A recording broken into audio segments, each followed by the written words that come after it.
Ladies and gentlemen, thank you so very much for staying with us the last 2 days. I hope it has been as learning for you as it has been for me.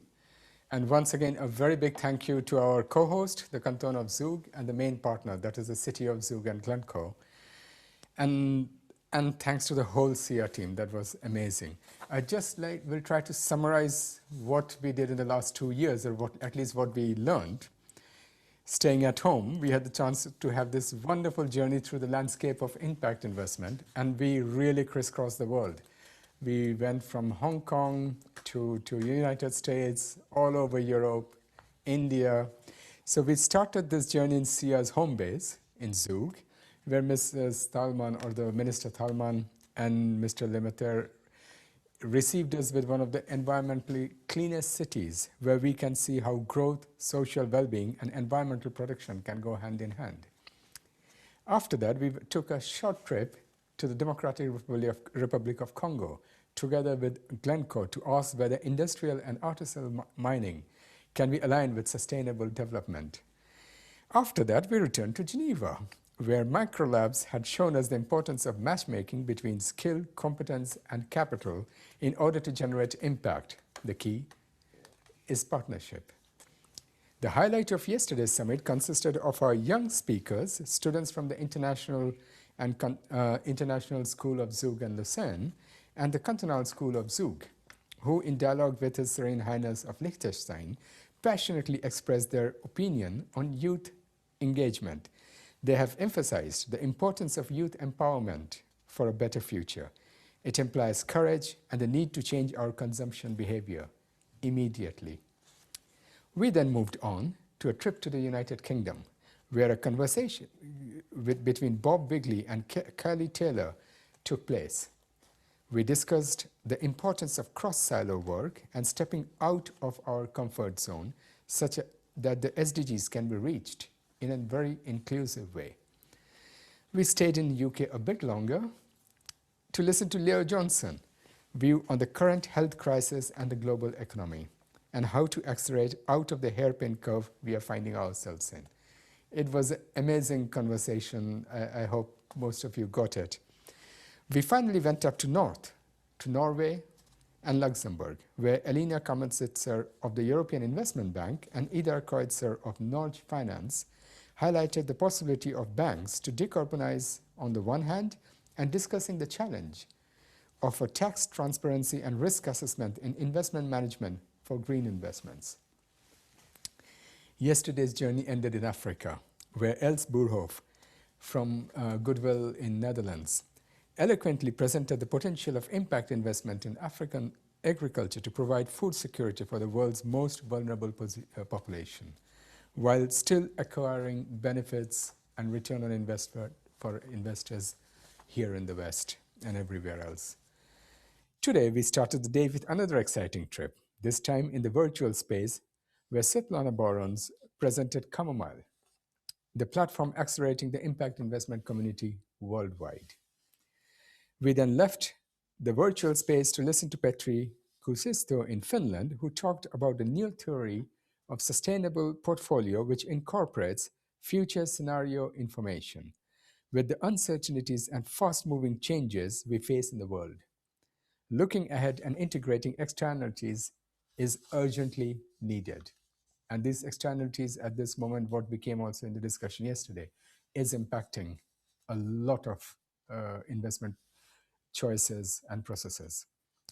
Following on the note of looking ahead, Mr. Stephen Brennickmeyer stressed the urgency of humanity's current situation regarding the climate. He, in fact, even summarized most of the important points which we are facing today, and most of them are important crises. In order to reach the SDGs, not only the government, but the private sector and individual actions play a crucial role in accelerating the process. Our journey continued, building a bridge between Switzerland and where partners groups shared their experience in ESG, and Danny Kennedy talked about the potential of renewable energy supply as an inclusive sector of impact investment. Back north, His Excellency shared his enlightening thoughts with us on the power of private-public partnership. That is, His Excellency, the former Prime Minister of Netherlands, Jan-Peter Balkenende. which beautifully reflected our summit's title, Planet, Humanity, and Finance. Collaborations are the fundament of success, and no one can reach the summit alone. Partnership, expertise, and trust, referring to human dimension, are needed. We covered a lot of points, but for that, I think you will have to check the video recording of the conversation because it was one of the most amazing conversations I had in the last 2 days.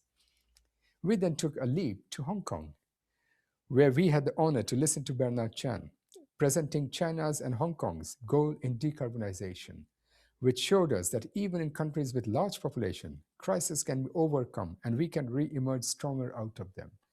Plus, he also presented a fund which is very much focused on the young entrepreneurs and startups in Hong Kong itself. Then we moved to the United States. So we crossed around the world, whether you look at from the from the east to west or west to east.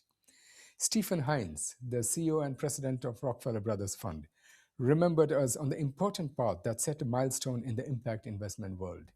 He even discussed the disinvestment, which is one of the very strong force which Rockefeller Brothers Fund started, and it is continuing and it is getting stronger and stronger from a lot of businesses, and it is already impacting lives all around the world. Then we had Martin Palmer, the CEO of the Faith Invest, who explained to us how religiously oriented groups and institutions contribute to the world of impact investment and how these old institutions can have an impact on our life and can, in fact, be one of the major players or pillars which can save our world and our nature from this existential problem we are facing today.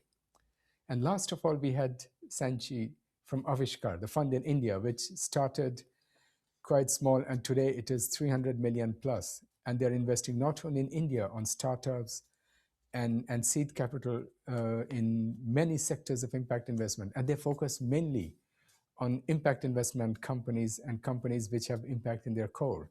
And now they have moved also out of India. They are also not only investing in India, but also in Asia and in Africa with their new fund. So with this, ladies and gentlemen, thank you so very much. And really, I can't say also thank you to our team because this is a virtual event. If it would have been physical, you would have seen us all.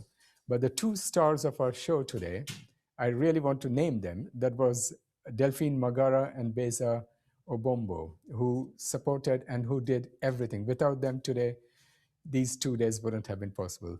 So ladies and gentlemen, thank you very, very much for staying in the trip of ours in the last 2 days.